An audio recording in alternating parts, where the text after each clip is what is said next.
Okay, let's take a look at another function here. This one looks to be a little bit more complex, but just know, well, you have a positive coefficient, so you should be expecting an upward-facing parabola. You know it's a quadratic function because the exponent is raised to the power of 2. And now from here, I'm just going to create a table and get started on my graph. I'm going to just place x there, f of x, and I'm going to keep it simple still. So -2, -2, x is -2, x is -1, 0, 1, 2. Okay. Alright, so f of -2. So f of -2 here, it's equal to, well, I have -2 squared minus -2 minus -2 plus 1. Alright, so -2 squared, well, that's -2 times itself, which will give a positive 4.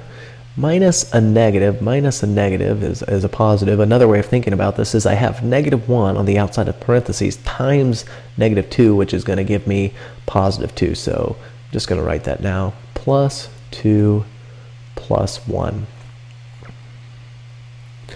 So now I have f of -2. F of -2 is equal to, well, 4 plus 2 is 6, plus 1 is 7. So my first value, f of -2, is 7. And box that up.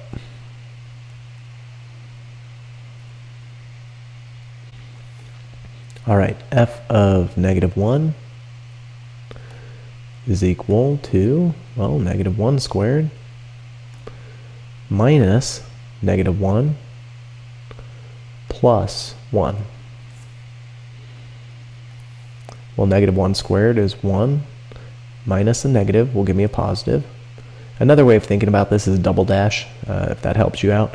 So in fact, I want to fix that addition symbol. So 1 plus 1 plus 1. So 1 plus 1 plus 1. So f of -1 is equal to 3. Fix that 3. I guess that wasn't that important, but fix that 3 and border that off. Alright, f of 0. F of 0 is equal to 0 squared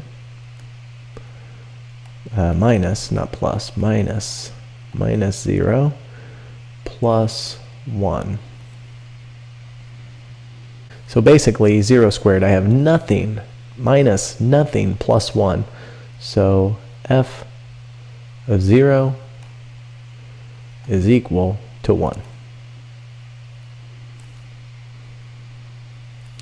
And box that up. Alright, so f of 1 is equal to 1 squared minus 1 plus 1.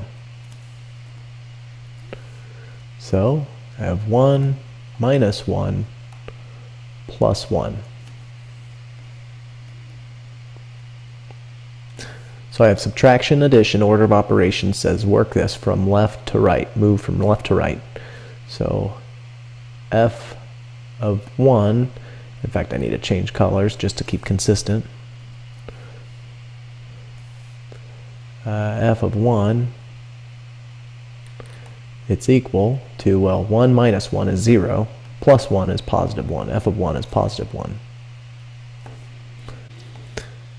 And border that off. Let's go ahead and find f of 2 real quick. So f of 2 is equal to 2 squared minus 2 plus 1. So 2 squared, that's 4, minus 2 plus 1. So f of 2 is equal to, well, 4 minus 2 is 2, plus 1 is 3, so 3. So we have 3 here, okay. So now take a look here, just let's look at our table. I see that I have two y values that are identical to one another, another set of y values that are identical to one another. But if I were to actually graph this, my parabola, I know it's going to be an upward facing parabola. I'm going to get down to 0, 1, so 0, 1, and then I'm going to cut over to 1, 1. So if I cut over to 1, 1, I would move over here. So let's just look at that. This would be 0, 1, and this would be 1, 1 for my ordered pairs, and then for 2, 3, so my parabola is going to start moving upward again. And I'm seeing here that it kind of just plateaus, but I don't really have a nice curved shape. So I'm going to actually try to curve this a little bit more, and the way that I can do that is to find a midpoint between 0 and 1. So I'm going to erase this information. I'm going to look at one more point, but I need to move that stuff down real quick. So let's move that on down. Same thing here. I'll move it up just a tad. Alright, and I'm going to try to extend that table just a tad. There we go. And now the value between 0 and 1 is 1/2. So I'm going to use a fraction here. So 1/2, and let's substitute 1/2 in for x. I'm going to border that off.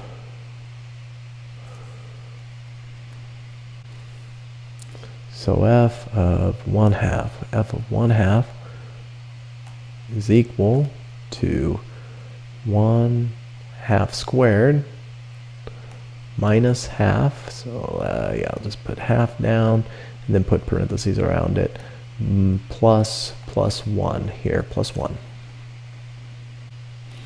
Alright, so 1/2 squared, well, that's the same as 1 squared over 2 squared minus 1/2 plus 1, and I'm going to think of 1 as a fraction here, so 1 over 1.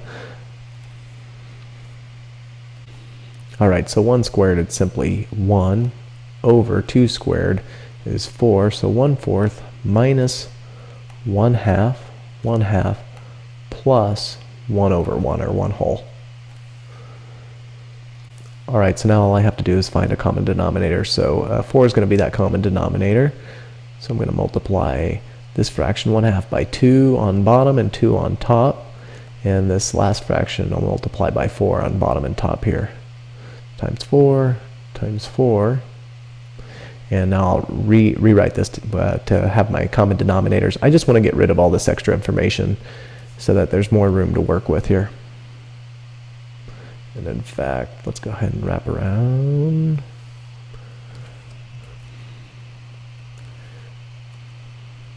Let's try that again. So I'm going to slide all that information up.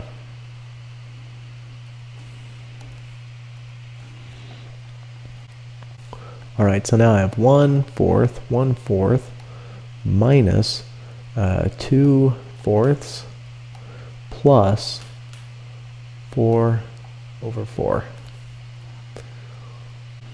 Alright, so 1 take away 2. 1 minus 2 is -1.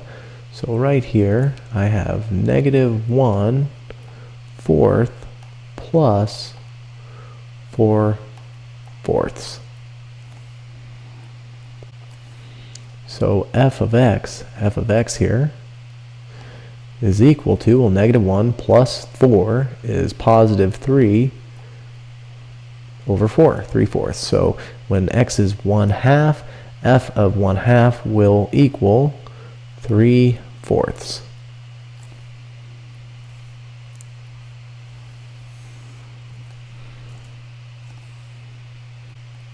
Alright, since I have a positive coefficient, I know that's going to be an upward facing parabola. Alright, there we go. Get that coordinate plane up on the screen. Oop, let's fix that last arrow. There we go. And I'm going to mark 1, 2, 3, 4. 1, 2, 3, 4, 5. 1, 2, 3, 4. 1. And I forgot, I need to go up just a couple more tick marks here. So 5, 6, and 7. So when x is -2, y is positive 7. Let's see if I can make that a little bit more straight here. Okay, so right about here.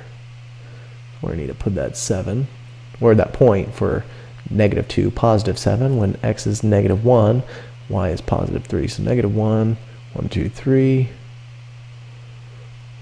All right. When x is 0, y is 1. So when x is 0, y is 1. When x is 1/2, y is 3/4 or 0.75. So when it's half of 1, I'm going to move up 3/4. When x is 1, y is 1. When x is 2, y is 3. When x is 2, y is 1, 2, and 3. And I'm betting you could guess what would happen if x were 3. Well, if x were 3, since we're mirroring these y values, if x were 3, well, its y value, its corresponding y value would be 7. All right, and now I'm going to do my best here just to draw a line through these points. And it's going to move upward.